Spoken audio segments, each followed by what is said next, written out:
What is up, fellow nerds, and welcome back to the Dapper Sniper Gaming channel, and welcome back to How Do I Want to Do This. This is our series where we take a look at all playable options available to players in Dungeons & Dragons 5th edition, and we rank them on a scale of 1 to 10, and either build them or fix them depending on how they rank. Now today we finish up our talks on the Archfey Warlock. We covered this back on Wednesday, and if you have not seen that video, it'll be up in the iCard above for you to check out, but it got a passing ranking, and not everybody agreed with that, but that's totally fine. But today we are going to be building one, and I think you all are going to like what we have come up with today. But before we jump into it, make sure to leave a like on the video, subscribe if you haven't already, and of course click the bell so you're notified when new videos are uploaded. Another great way to support the channel, of course, is by becoming a member down below. You can of course click down there and join for just $2 a month, and that will of course give you access to all of my build guides and all of my subclass fix guides. There's a lot available there, and we're adding more of the backlog every week, so that is a lot of fun there. And of course, higher tiers come with some awesome stuff as well on top of that. But we're going to go ahead and jump into things today. I do want to go ahead and announce something really quickly before we jump into it, and that is, I think you've noticed over the past little bit that my upload schedule has kind of shifted. I was doing Tuesdays and Fridays, but I'm now going to be doing Wednesdays and Sundays for each of these. It just works out a little bit better with my schedule, and so pushing that back a day on each, and well, 2 days on the builds, just works out better. And then of course Saturdays are my UNPL videos or whatever draft league I'm in, and so then if the draft league videos end up switching to Sunday in a future league, then we may switch things around again, but at least for now that is what we're going to do. So just wanted to let you know that. But what is this build all about? It's interesting because I went to go and build with this, and honestly I didn't really like it. I'll be honest, I did not really enjoy making this build, and it's just kind of a weird place that this subclass is in. I think it's powerful enough, like I think it works, but I felt like the flavor was just kind of dead in the actual building process. Maybe I'm just missing something, but it just felt kind of weird, right? And I felt kind of the same way with like the Fey Wanderer Ranger, which I know is still powerful, but like it just kind of felt weird in its execution. So I don't know if it's just a Fey thing. I don't know. I feel like I've had some other Fey things that I've liked, and then this one just felt kind of flat. So let me know if you feel that way, if you've built one of these before. But either way, I've come up with something that I think is an interesting twist on this, and I think adds to it in a decent manner while still maintaining the flavor of the subclass. So without any further ado, let's jump in. As always, we start off with our race, and I'm going with one that I think is at least somewhere close to what you probably could have expected. We're going with an elven race this week, and it is going to be the Eladrin. The Eladrin is one of my favorite elven races. It is absolutely awesome. Of course, it has kind of some Fey ties, which is pretty cool, and I wanted to kind of keep that Fey tie in there for the flavor. But yeah, this comes with a lot of great stuff. Dark Vision, of course, Fey Ancestry, Keen Senses, Trance, all the good stuff that you normally would get as an elf. But we also get Fey Step, which gives us an interesting way of teleporting or keeping people safe, or keeping ourselves safe, whatever happens to be, depending on the season that we choose to be in. And all of them are nice for different reasons, right? I typically will stick to spring and summer, but there are plenty of uses for the autumn and the winter one as well, but that's just me. I think it's really nice and actually goes along with our other abilities to be able to teleport around. We're going to be able to get around pretty safely, which is really good, because this is not going to be a melee fighter, so we definitely want to be able to get out of melee easily without taking opportunity attacks, and this helps us out with that. Next up, of course, we have our stats, and I forgot to put the rules up at the beginning, so here are the rules. So that of course gives you the modified standard array that we're using and all that good stuff. And of course, if you're using some kind of a different method, then just go top to bottom, same order as what I am doing, and then of course you may need to make a couple adjustments depending on evens and odds and that kind of thing.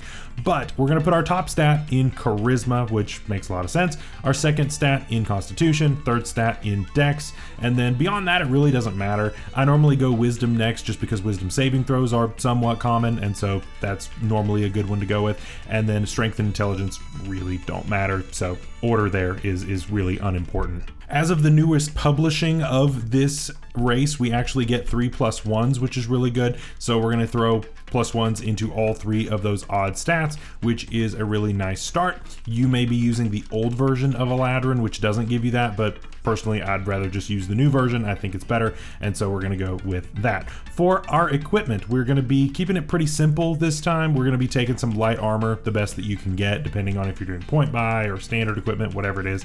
And then basically grab a weapon of your choice, preferably something with finesse, just because we're going to be dumping strength pretty hard. We're not using the weapon for anything. It's just so that you have it in case you need it, but we're not going to be buffing our attacks with weapons at all in this build. There's nothing there. It's not happening. So if you need it, great, but you're probably never going to use it, and you can probably just sell it later on and you'll be just as fine there. So let's start taking some levels at level 1. We're going to be starting off as a Warlock, which I know is very weird for me, but it's all good. I'm trying to be better about starting in the class that this build purports to be. It doesn't always work out, but this week it did. We're gonna, of course, get Fey Presence and Pact Magic, and Fey Presence, of course, is a great spark of debate. I had some comments back in Wednesday's video telling me about how it's not as good as the Undead Warlock, and you're correct. Yes, that is true.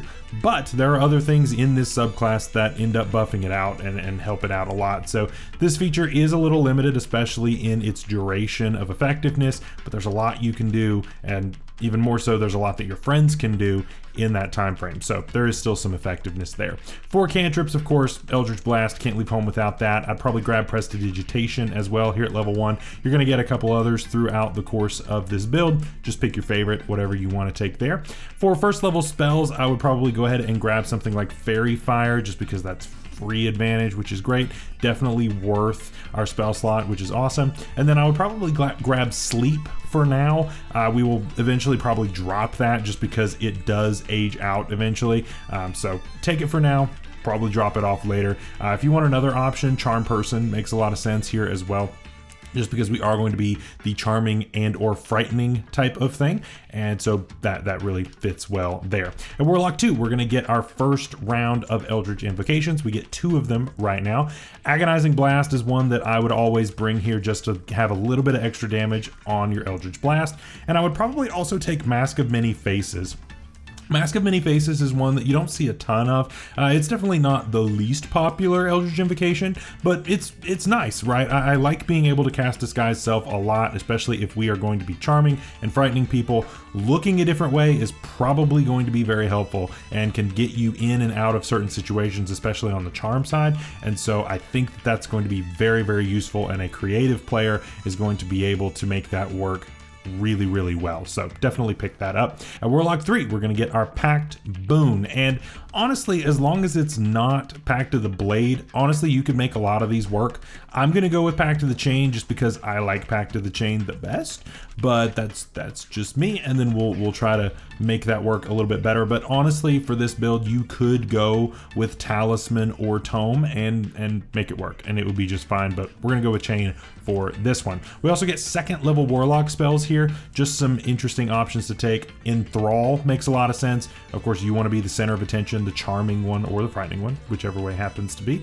We've got Hold Person, which, I mean, it's Hold Person, right? And then Misty Step, again, another way to, of course, teleport out if we need to. Uses our bonus action, so we could Misty Step out of somewhere. Eldritch Blast as our action, because that is a cantrip, so you're allowed to do both of those in the same turn, and then run away or do whatever it is you need to do for the rest of your turn. At Warlock 4, we're going to get our first ASI or feat, and while doing an ASI makes complete sense, I kind of want the actor feat, because I think it would be great with the Disguise Self to be able to kind of combo those things. We're going to have a high charisma. We're going to be doing a lot of things that really work well here, and at the very next level we're going to push this even further, but I think the actor feat actually works really, really well on this build, so definitely take a look at that one. I think it makes a lot of sense for this one. At Warlock 5, we're not going to get any features, but we are going to get third level spells and a new invocation. I would go ahead and grab Beguiling Influence here, just because that's going to give us a boost to some important charisma-based checks. That is huge, right? Especially with the actor feat, all of that works together to make us really, really effective. And I think on the whole, that's going to end up boosting us up really, really well on the outside of combat side. This is really not a combat focused build. It's really focused for that face of the party, for that causing a lot of havoc and causing trouble, but you know, sturdy enough and helpful enough to the team, more of a support type of Warlock, which I think makes a lot of sense overall, which is really cool. Speaking of support, Hypnotic Pattern is a great pickup for 3rd level spell. Again, all about keeping things attention, and Hypnotic Pattern could just be your face. You could make the pattern into your face, which I think is really funny. You also have Summon Fey, which makes a lot of sense. Again, we're doing that Fey type of thing, and so Summon Fey makes a lot of sense. It's not a bad summon spell either. Definitely worth a spell slot, especially at this level. At Warlock 6, we're going to get Misty Escape, which is another option for teleportation once we take damage, which is definitely useful. Again, we don't want to be in melee with something, and so we use this to get out of there, which is absolutely fantastic. And then, of course, we can fire off some other things from there. At Warlock 7, we're going to get Eldritch Mind, which is one of the better ones out there, honestly. Eldritch Mind is one of my favorites because it's going to allow you to pass those concentration checks a lot easier, and that's huge, right? A lot of our spells that we're going to be taking on this are going to be either teleportation or they are going to require concentration. There's not a whole lot in between. And so those concentration-based spells are very, very important with how limited our spell slots are. And if we're putting something up and then immediately losing it due to damage, that feels really bad, and that feels like a huge waste of a very precious and limited resource. So I definitely want to boost that up as much as possible. Definitely a good one there. We also get 4th level spells here. I would grab things like Dimension Door, Charm Monster makes a lot of sense, Dominate Beast, and Greater Invisibility. All of those make a lot of sense to me. Definitely huge parts of building out this kit. So we're 7 levels in, right? And now I think is the time to be possibly looking elsewhere. Now, on the horizon of Warlock, we have a couple of things. Number 1, an ASI or feat, which is very next.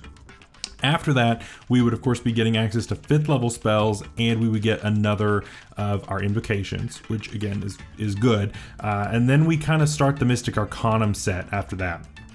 Very good stuff on the horizon, right? But like I said back on Wednesday, the Mystic Arcanum is tough because of how limited it is, right? You choose one spell of the higher levels, and that's what you get once per day. So it's kind of tough on that. So for me, I think it'd be better for me to start building out something else to make this just a more solid character, and then worry about that higher stuff a little bit later on. And I think I'm okay to wait on a lot of those things. So that is what we are going to do.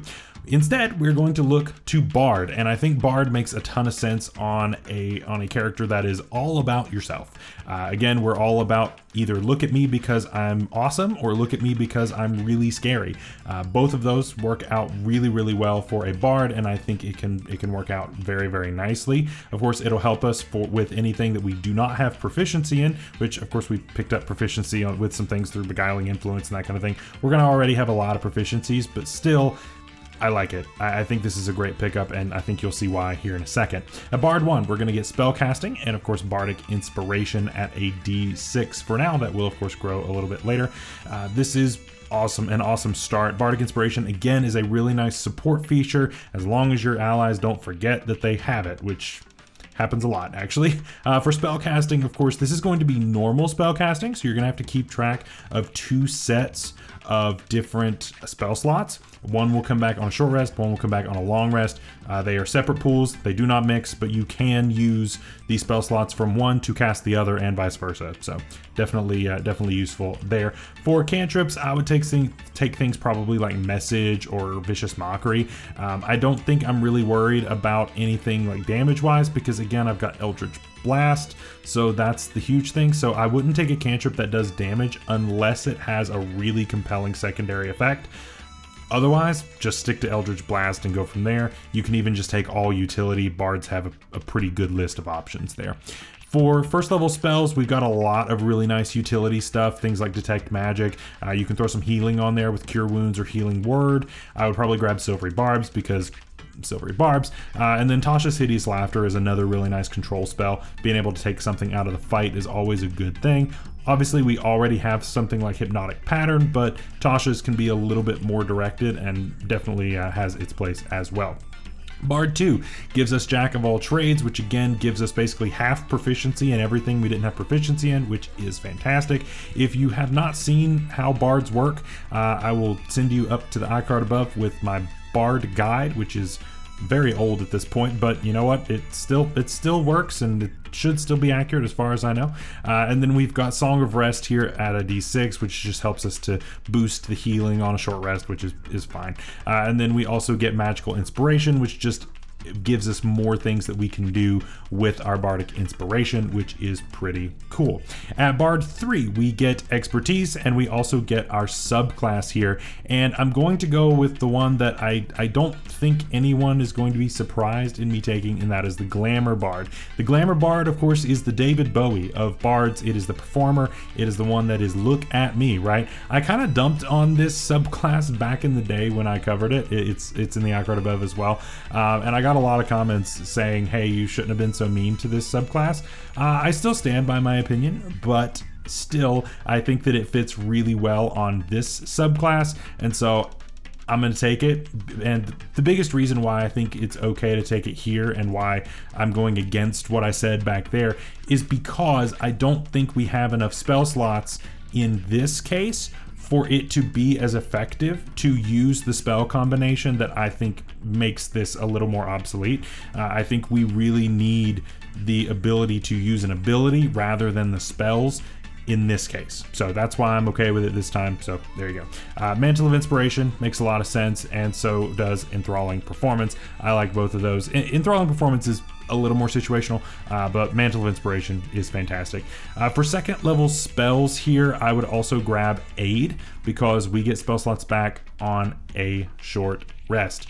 Blow, Aid, and then that way you can do that, then short rest at some point in order to have that full duration, which is nice. Heat Metal is a nice option if you want to go with that. I personally like it, especially if you're fighting a couple things that are either wearing armor or have metal weapons. Definitely is a great one there. And the Lesser Restoration, of course, for some nice support. At Bard 4, we're going to get an ASI or feat.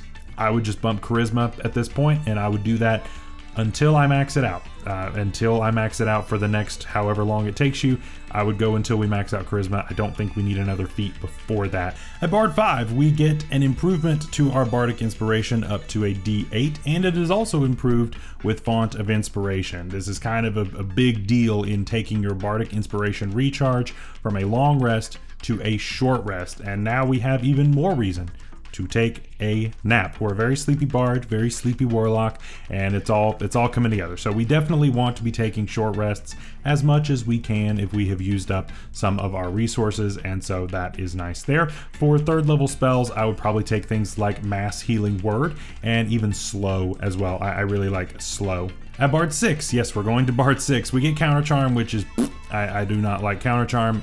Not even a little bit, especially with us getting Beguiling Defenses as well, so it's eh.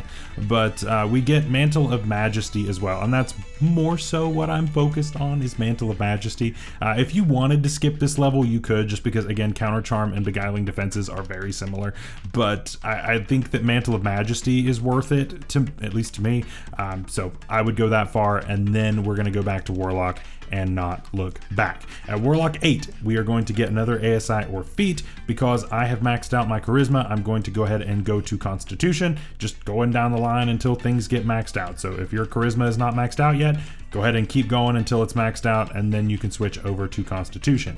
At Warlock 9, we are going to get no features, but we do get another invocation, and we get 5th level spells in Warlock.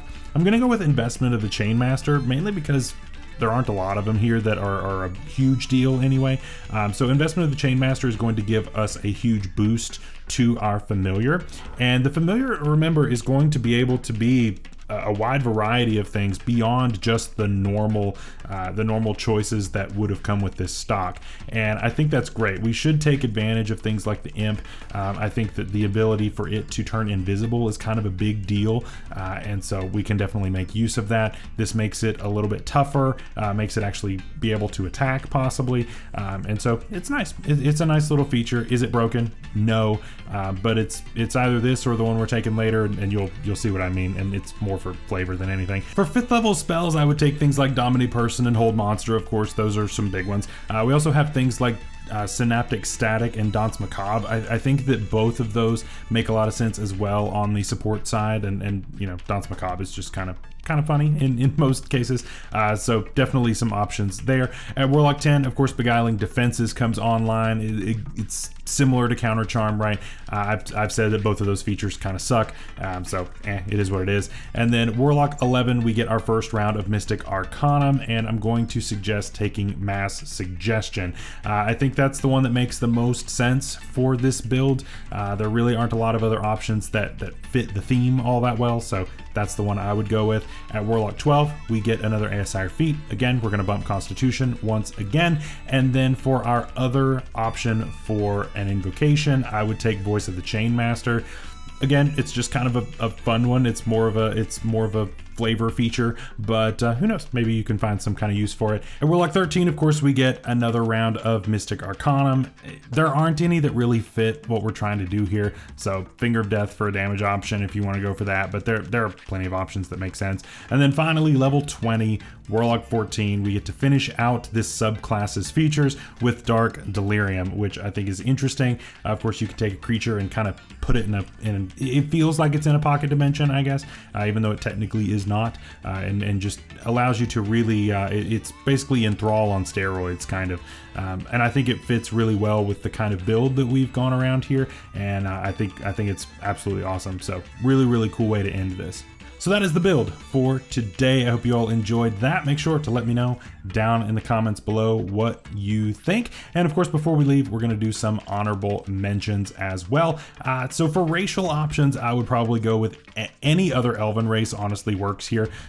Most of them you can find a Fey tie to, I'm sure. So I think that this really fits well into the theme. You could go with something that takes advantage of something like the Elven Accuracy feat. With this one, I didn't think that it made a whole lot of sense, but I'm sure you could find a way.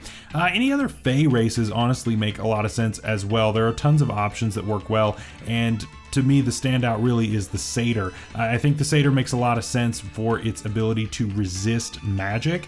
I think that that's kind of a big deal when it comes to D&D, especially if you're in more of a high magic campaign. Of course, if you're in a low magic setting, it doesn't come into play all that much, but the Satyr can definitely work in a campaign where there is a lot of magic. For other feat options, I would go with something like maybe even moderately armored, because we don't even have medium armor proficiency. So if you wanted to do something like that, this might be your ticket, and so taking that could end up making a lot of sense. Fey Touched, of course, makes a ton of sense as well, so you may not even be Fey in lineage, but with Fey Touched, maybe you have some kind of Fey gift or something like that, who knows. And then finally, Warcaster. Warcaster makes a lot of sense, of course. You know, Eldritch Mind is a little bit redundant in that way, so you may switch that out, but Warcaster is still really nice. And finally, for other class options, most sorcerers are going to fit well here, honestly. There are a ton of sorcerers that are going to work out well, so I'm not even going to put a subclass out there because there are just tons of them that would work. The list is kind of too long. For Cleric, there are two, and so the Life Cleric makes a lot of sense, duh. But to me, the Trickery Cleric also makes a lot of sense here. More so for the flavor than for the power, but I think it's funny having a duplicate on the field while doing all of these support things and having the attention on yourself and that kind of thing. I think it's really fun, and I think it makes a lot of sense. So definitely there is a lot of room for flavor doing that.